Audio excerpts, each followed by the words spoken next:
રાજકોટમાં acid attack કરનારની પોલીસે ધરપકડ કરી। રાજકોટમાં મહિલા પર એસિડ અટેકની ઘટના સામે આવી હતી। રાજકોટના સોખરા ગામે મહિલા પર એસિડ નાખ્યું હતું। પ્રકાશ સરવૈયા નામના યુવકે મહિલા પર એસિડ ફેંક્યું। એસિડ અટેકમાં મહિલા હોસ્પિટલમાં સારવાર હેઠળ છે। કુવાડવા પોલીસ દ્વારા સમગ્ર મામલે ફરિયાદ નોંધી આરોપીને પકડી લેવામાં આવ્યો। પ્રકાશ સરવૈયા સામે ફરિયાદ નોંધી આરોપીને ઝડપી પાડવામાં આવ્યો।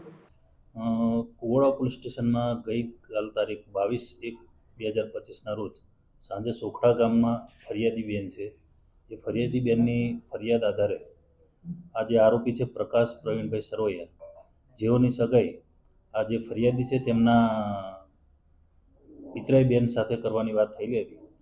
એ દરમિયાન આ અવારનવાર આવી અને કહેતો, અને તે દરમિયાન આ એની જે પિતરાઈ બેન છે એને લગ્ન કરી લીધેલા હોય બીજે, જેથી આવીને બીજે લગ્ન કરેલા છે તેનું સરનામું આપી દે અથવા તેને મને શોધી આપ એમ કહીને વારંવાર બોલાચાલી ઝઘડો કરતો હોય, જેથી એ બાબતે ફરિયાદી જોડે બોલાચાલી ઝઘડો થતાં ફરિયાદી ઉપર એને શરીરના ભાગ પર એસિડ નાખી અને ગંભીર ઇજા કરેલ છે।